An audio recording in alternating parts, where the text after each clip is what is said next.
Impulso para crecer, un podcast de CaixaBank Connect, el servicio de CaixaBank para emprendedores e inversores, negocios y empresas.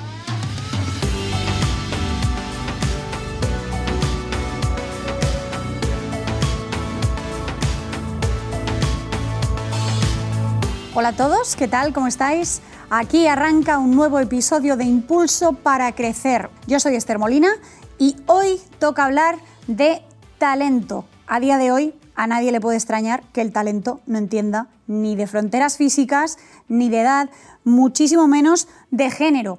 Detectarlo y sobre todo retenerlo se antoja cada vez más complicado en un entorno empresarial extraordinariamente competitivo. Los empleados valoran la flexibilidad como una necesidad primordial hasta el punto de estar dispuestos a buscarla fuera si su empresa no se la proporciona. De esto y de muchísimo más voy a hablar, como siempre, en este episodio con mis dos compañeros a los que saludo ya. ¿Qué tal? Carlos Otto, periodista y creador de la primera serie documental sobre ciberseguridad en España que se llama El enemigo anónimo. ¿Cómo estás? ¿Qué tal, Esther? Un placer. Como siempre. ¿Estás preparado? Estoy preparado. Venga, vamos a saludar también a Marc Galtés, periodista y Corporate Development Director de Tech Barcelona. Marc, ¿cómo estás? Muy bien, muchas gracias. ¿Preparada también? Preparada. Vamos a por ello porque es un tema que también nos preocupa, la verdad, y nos afecta a todos los días en este ecosistema corporativo en el que estamos los tres inmersos.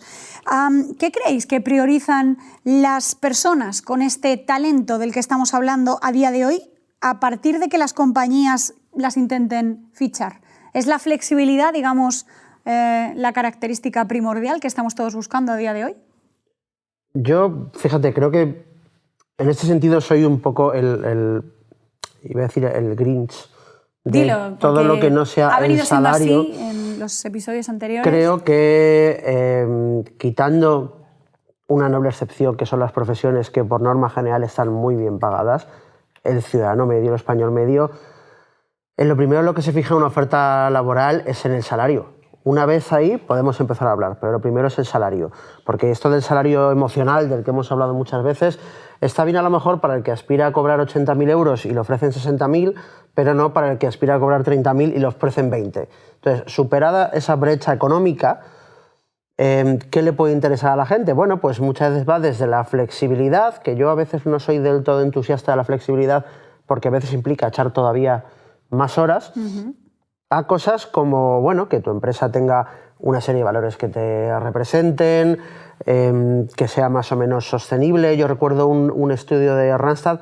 que sobre todo decía que generación millennial y Z, por encima de los baby boomers, estarían más dispuestos a abandonar una empresa si eso no les permite conciliar con su vida personal. O, por ejemplo, otros estarían mucho más dispuestos a trabajar en una empresa que sea sostenible o que remarque ese tipo de valores. Pero, insisto, eso siempre haciendo la premisa de que uno esté contento con su salario. A día de hoy creo que, en general, todo el mundo lo primero que mira, y me parece lógico y normal, es el salario. Pues yo voy a apuntar una visión diferente. En este caso, como hemos ido comentando a lo largo de estos episodios, desde Tech Barcelona hablamos de forma recurrente con los grandes agentes del sector digital y tecnológico, las grandes empresas, pero también las startups, y ponemos encima de la mesa pues, temas de los que más preocupan. Y el tema del talento es, ahora os diría que es el que más preocupa a todos, a los grandes y a los pequeños. Sabéis que Barcelona se ha convertido en un hub relevante a nivel internacional, tanto para startups como para grandes centros de corporaciones. Eso significa pues una competición de talento y hay cierta escasez de perfiles. Y en este contexto te diría que hay un par de cosas que sale, un par de elementos que están siempre encima de la mesa, más allá de los estrictos salarios. Uno sería la flexibilidad, entendida no como remoto o home office, sino la capacidad de adaptación de los proyectos y eso no es menos trabajo, pero adaptación de las circunstancias, no solo personales, pero también laborales, a nivel de proyectos, de seguimiento de objetivos, de herramientas y de todo lo que gira alrededor, incluyendo el espacio físico. Las empresas están dejando de valorar el espacio como un sitio al que ir a trabajar, y lo están sustituyendo por espacios donde pasen otras cosas estrictamente, porque para hacer según qué trabajos te puedes quedar encerrado en una habitación en tu casa y hacerlo, pero después hay que buscar unas capas de valor, y esto en Tec Barcelona, en los piers, en los edificios que tenemos, que son espacios de encuentro, de ecosistema, pues las conexiones, el tipo de gente, de personas, el tipo de proyectos que conviven ahí generan unas dinámicas que van mucho más allá del estricto espacio físico. Y esto me lleva a la segunda idea que os quería plantear, que es el tema de talento atrae talento. Sí que se empieza a ver, yo he escuchado algunos de los proyectos tecnológicos más punteros que hay en la ciudad, que uno de los elementos diferenciales con el que se venden es, por ejemplo, que una persona determinada es el CTO, el director técnico de ese proyecto, de esa empresa. Entonces, para los técnicos, la posibilidad de trabajar con un primera espada, seguramente a nivel mundial, es un elemento importante. O sea, más allá, y yo no diría que es salario emocional, yo diría son parte importante del proyecto. Y hay una tercera derivada sería el impacto. Y eso es algo que estamos viendo mucho en los proyectos que tienen relación con el mundo de la salud, de las tecnologías aplicadas a la salud.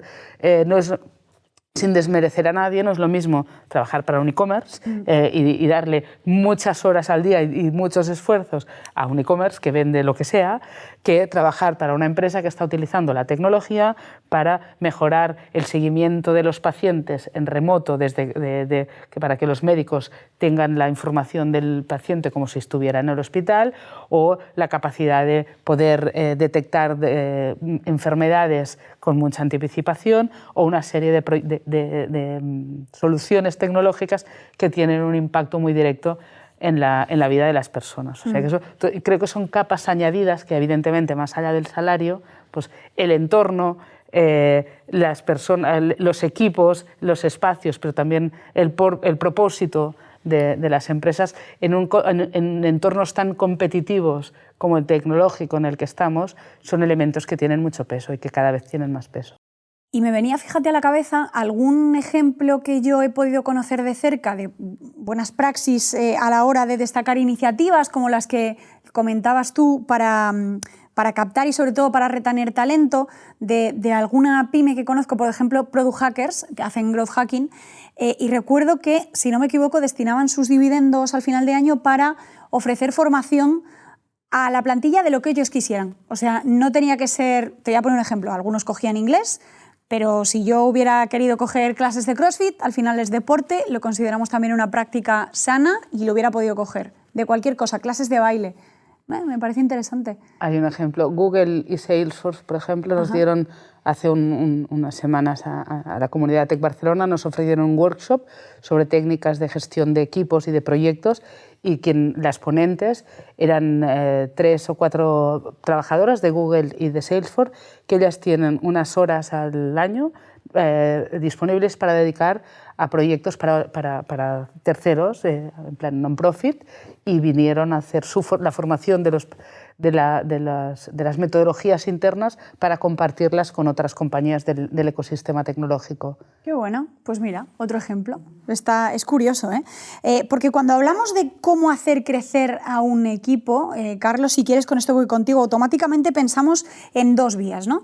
Promocionar, lógicamente, primero al talento interno, darles cierta prioridad, valorando el esfuerzo, valorando el compromiso de las personas que ya trabajan en la empresa, o buscamos talento fuera, más especializado quizá, o sea, externalizamos ciertas tareas. ¿Qué consideras que debe analizar un negocio antes de decidir tomar a cabo una acción u otra? Es decir, o sea, promocionar el talento interno o externalizar. Bueno, imagino que lo primero que tiene que pensar es qué opción le gusta más, evidentemente, y puede parecer baladí esa decisión, pero no lo es tanto, porque muchas veces las empresas hablan de su cultura, de impregnar a todos los empleados de su cultura, de sus valores, pero si resulta que a la mínima baja fichas a alguien de fuera para una posición de mediano liderazgo, a lo mejor resulta que estás priorizando frente a una persona que está más abajo y que lo quieres promocionar se me antoja que es más fácil promocionar al de abajo porque él ya está impregnado de esos valores y de esa cultura, a menos que los valores y la cultura sea un discurso que te sirve para unas cosas pero no para otras. En principio yo soy más proclive o más fan de las empresas que promocionan el talento interno, ¿vale? Pero es verdad que también puede ser un riesgo. Existe esta máxima de que en un mundo imperfecto una persona que hace bien su trabajo va ascendiendo, va ascendiendo, va ascendiendo hasta que llega al puesto en el que es un absoluto inútil. Es como que la lógica de una trayectoria profesional es que tienes que ir siempre ascendiendo hasta que llegues a una cosa que no sepas hacer.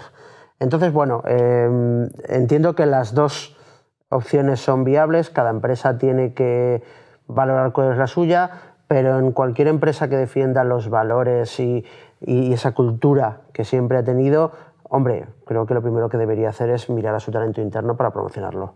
Mar. Yo creo que debemos incorporar dos palabrotas de estas que utilizamos en el mundo de la empresa, que son el reskilling y el upskilling. Claro.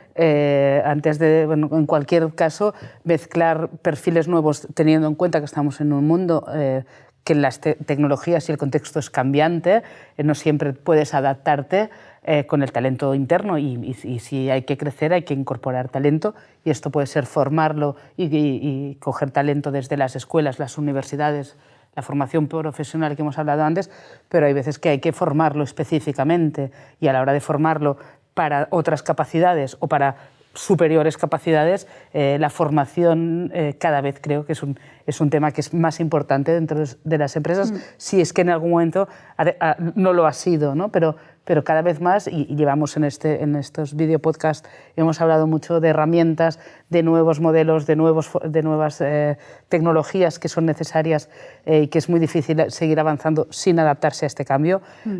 Pues hay que hacer todo lo posible y la formación es clave en todos los sentidos y además en todos los niveles de las compañías. A eso iba yo. Para adaptarlos. Porque, exacto, es que has dado con una de las claves, en mi opinión. La formación yo creo que es, lógicamente, debería ser constante en la carrera de todos nosotros y de forma transversal, o sea, de arriba abajo y de abajo arriba. Es decir, yo he hecho mucho en falta, muchísimas veces, formación digital precisamente en directivos de grandes compañías, que dentro de casa se está calentito, quiere decir, o sea, hay que tener un poco más de iniciativa, me parece. Yo, como estoy en el sector tecnológico, quizá no lo veo tanto esto, pero quizá bueno, es una necesidad transversal. Pues esto pasa. Sí. Y además has citado otra palabra, herramientas, que es verdad que a lo largo de todos estos episodios, todos estos impulso para crecer de CaixaBank Connect, hemos destacado muchas soluciones, muchas herramientas tecnológicas. Y aquí hay un tema interesante al analizar algunas herramientas digitales que muchas veces implementan las empresas, esto ya creo que lo hemos comentado en episodios anteriores, y que sin embargo no encajan con las tareas de los empleados, no están en el día a día y genera incluso conflictos y llega a ocasionar obstáculos a la productividad y al bienestar de los propios trabajadores. Es decir, os pregunto, Carlos, ¿existe una brecha entre muchas veces las necesidades de los empleados y la inversión en tecnología por parte de las compañías? Bueno, es evidente que puede existir y lo que ha fallado ahí es la comunicación, de alguna manera. La comunicación o la actualización, es decir, si una empresa desarrolla una tecnología que sus empleados creen no necesitar, desde luego ha fallado. También puede pasar, y aquí me voy a poner de parte de la empresa, que la empresa desarrolle una tecnología que los empleados no quieren adoptar o creen que no es necesaria, porque, digamos, esto nos pasa a todos, que nos da pereza. Creo ser una de las poquísimas personas en España que todavía no ha utilizado Slack. Me tendrías que llevar por delante antes de, a día de hoy, obligarme a utilizar Slack. Si en una empresa en la que yo trabajo me dicen que Slack es necesaria, me resistiré con uñas y dientes, pese a que sabré que, por supuesto, que lo es. Pero es humano también que queramos resistirnos a tecnologías de ese tipo.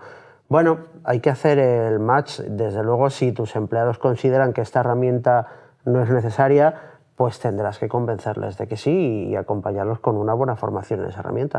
Buah, yo te tengo que convencer que Slack es muy bueno, pero eso me lo dejo para Ya cuando terminemos esta grabación. No lo vas a conseguir. A mí con la versión al cambio no me convenceréis, porque al revés, que soy una believer de la adopción al cambio y suelo ser muy early adopter en algunas cosas, pero sí que es verdad que incluiría que hay veces que hay una sobredimensión de la tecnología necesaria. O sea, ¿cuántas veces hemos escuchado que a una empresa que necesita un patinete para hacer un proceso le han vendido un Ferrari?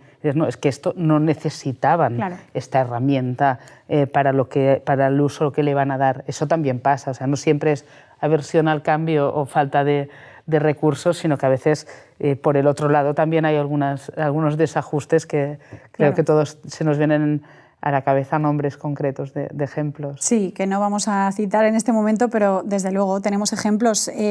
Y fíjate, muchas empresas también que a mí me da la sensación de que se pierden en los procesos implementando herramientas, cuando de verdad las cosas no son tan difíciles y se pueden hacer de una forma mucho más directa sin de verdad perderte el concepto, te pierdes en los procesos. Gastas mucho tiempo en pensar cómo hacer algo y en ese tiempo que una empresa a lo mejor gasta en pensar cómo hacer algo, yo ya lo he hecho.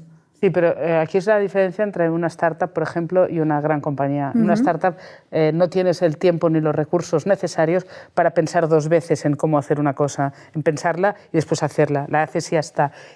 Y eso hace que cada pieza sea indispensable, insustituible, al menos en ese momento, ¿no? Porque los recursos son muy limitados. En cambio, en una gran corporación, y eso al final necesitan tener los procesos absolutamente definidos y absolutamente automatizados para que reemplazar cualquier pieza en cualquier momento no altere la máquina, el funcionamiento. O sea, al final son momentos de compañías muy diferentes. Por eso es tan complicado el proceso de escalar, de pasar de una startup a una scale-up, porque significa que con los recursos de una startup, con la mentalidad de una startup, tienes que generar los procesos que te van a llevar a ser una gran compañía. Y eso es como cuando creces y se te va quedando la ropa pequeña, ¿no? Es un proceso complicado de adaptación. Sí, y sin embargo es verdad que está en auge el Open Innovation, o sea, la innovación abierta por parte de corporates, grandes empresas, hacia startups y viceversa, ¿no? Que al final las grandes compañías también se nutren mucho de esta agilidad que tienen las startups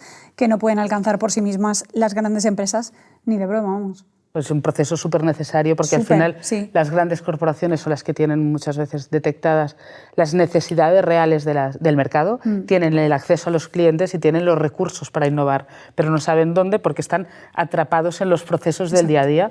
Y en cambio las startups, con la frescura de empezar algo nuevo, normalmente surgen de tener una tecnología que saben disruptiva, pero ¿cuántas veces hemos visto startups que dicen tengo algo muy grande entre manos, pero no sé cómo utilizarlo porque no tengo claro qué es lo que el mercado necesita? Pues en esta comunicación entre la gran compañía y la startup es donde está, donde tiene que estar el salto. Lo que es difícil es que no sé, que son dos lenguajes distintos, dos mundos distintos, y no, que el engranaje funcione, y no es un proceso tan fácil, pero en eso está, y es un motor que está transformando y que está funcionando, y en mi caso desde Tec Barcelona lo vemos cada día, porque al final gran parte de nuestro trabajo es acercar y hacer de conectores y de facilitadores y de puente y de traductores, os diría, entre las necesidades de las corporaciones y al final lo que están haciendo las startups, están más lejos o más cerca de lo que se creen.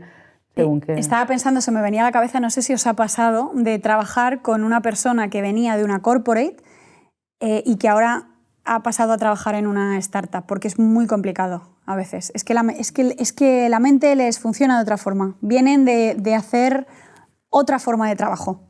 Los tres somos periodistas aquí. Dejadme que os recomiende un libro divertidísimo sobre esto que se llama Disrupted, de un periodista que había trabajado en el Newsweek. Digo, The Newsroom es una serie muy buena. Que tenéis que ver. Venía del Newsweek y acaba trabajando en HubSpot.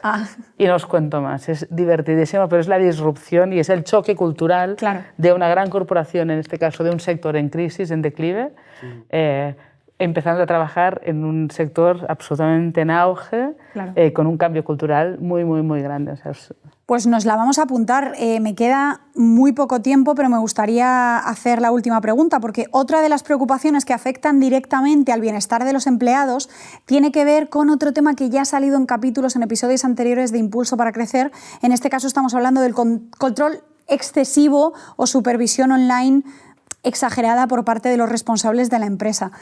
Carlos, ¿la intimidad de los trabajadores se está viendo afectada también por este, digamos, futuro del trabajo deslocalizado?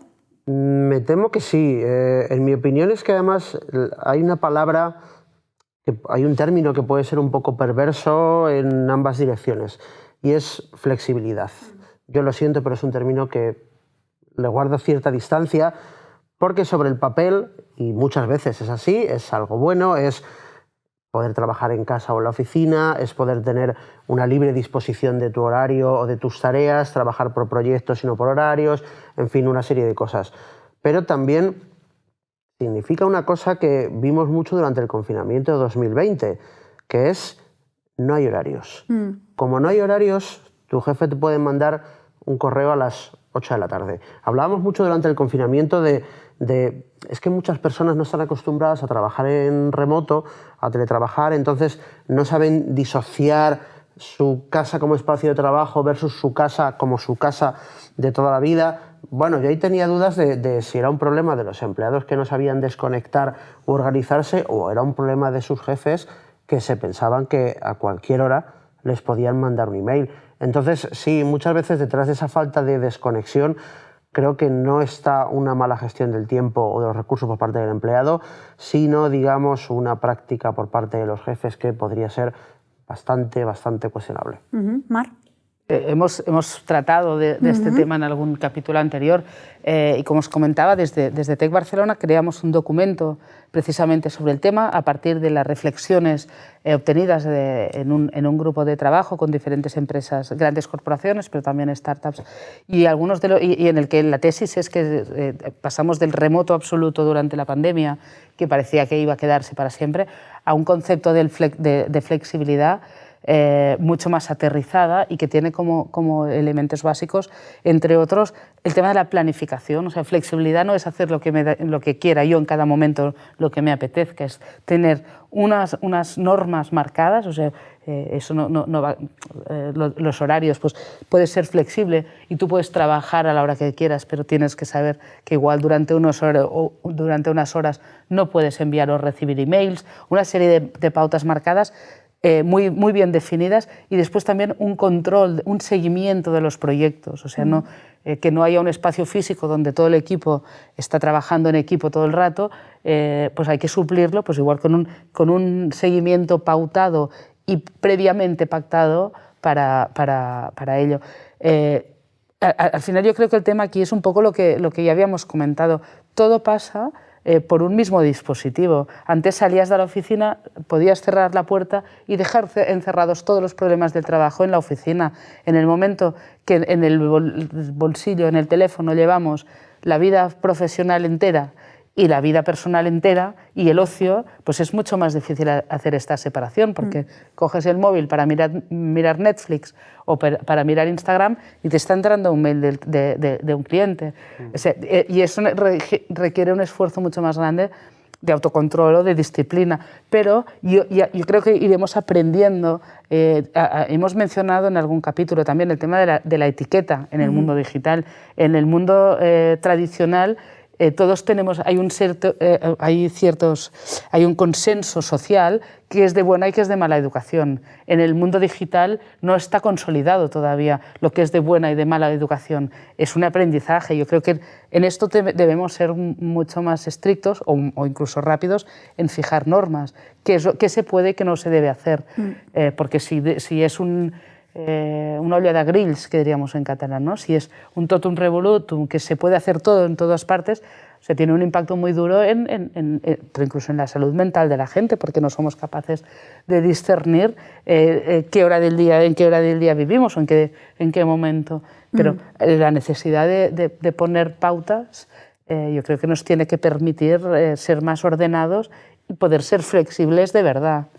Qué interesante. Al final, si os dais cuenta, hemos empezado hablando de flexibilidad.